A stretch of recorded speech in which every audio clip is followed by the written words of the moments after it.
Greetings, and welcome to Earthling Cinema. I am your host, Garyx Wormuloid. This week's artifact is Prometheus, directed by Ridley's Believe It or Scott, and written by Damon Lindelof, the poster boy for unsatisfying mythology since 2004. The film takes place in the distant past, the year 2089. Two human archaeologists, Shaw and Holloway, find a Hollywood star map on the wall of a cave. Since they don't have any plans for the rest of the decade other than a work thing they can totally skip, they figure why not hop over to that star system and see what's shaken. 4 years of incredibly slow space flight later, a ship called the Prometheus arrives on an empty moon, and nothing happens for the rest of the movie. Just kidding. Everything happens. For one, there's this building, so that's pretty wild, and also some big dead dudes. These guys are called the Engineers, and they are the proud owners of the galaxy's most powerful sunscreen, SPF Infinity and beyond. Sensing the audience's boredom, David, the crew's resident android/prankster, makes off with a flagon of dark liquid from the Engineerium. He mixes some of it into his famous strawberry margarita and gives it to Holloway on the house. His money's no good here. Emboldened by his newfound alcoholism, Holloway enlists Shaw on an expedition to Bone Town, which of course is an archaeologist's favorite town. Soon, Holloway starts feeling under the weather, so Vickers, the mayor of the Prometheus, hits him with the only hangover cure she knows: fire. Meanwhile, Shaw uses a big laser to cure herself of a bad case of squid belly. It's only when another crew member goes on a crew bender that they realize the margarita mix is actually a biological weapon and could really use more salt. David discovers an engineer in one of those Michael Jackson sleep chambers, so they wake him up for a gab sesh. Unfortunately, engineers are super cranky before their morning cup of coffee. He powers up a hidden spacecraft and heads to Earth to fuck shit up. But since Earth still includes Baltimore, Stringer Bell shows up to save the day. Shaw finishes off the engineer with her squid baby, whose name is Brian. Then Shaw and David's severed head off to the engineer homeworld to ask them what the dealio is, because that worked out so well last time. Finally, an alien bursts out of the engineer's chest for fan service purposes.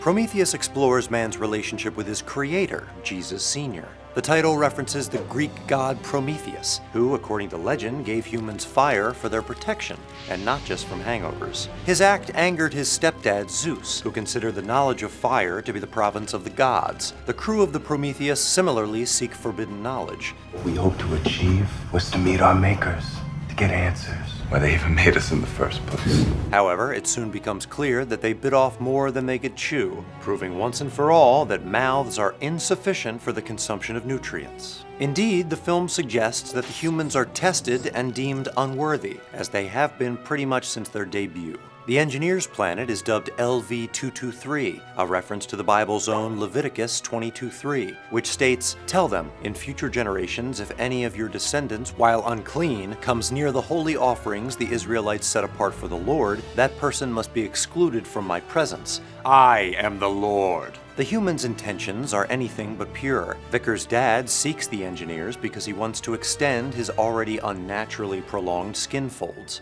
If these things made us, then surely they could save us. From what?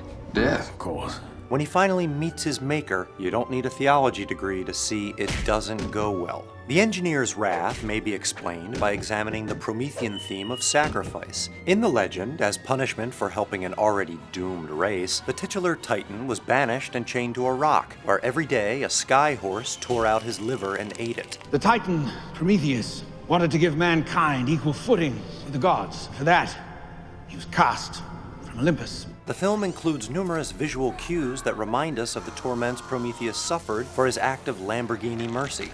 Echoing his sacrifice, the Engineers must die in order to create new planetary life. In light of their philosophy on life and death, it is unsurprising that the selfish Wayland is deemed a punk bitch. Reinforcing the theme of sacrifice, the film also makes reference to Jesus Sr.'s son. In the crucifixion story, Junior died on the cross to save mankind, similar to the way Prometheus did the whole Prometheus thing I was talking about before. The film, however, offers an ice-cold Pepsi twist. We learn that the engineers perished 2,000 years prior to the events of the story while planning revenge against the humans. How long's it been dead? 2,000 years, give or take. While the reason remains unstated, the timing, coupled with the film's biblical imagery, perhaps hints that Jesus was an emissary of the engineers, and that his crucifixion turned them against Earth. Thanks a lot, Jews. By which I mean all remaining beings in the universe. For Earthling Cinema, I'm Garyx Wormuloid. Shalom. Hey everyone, Garyx Wormuloid's intern lackey Jared again.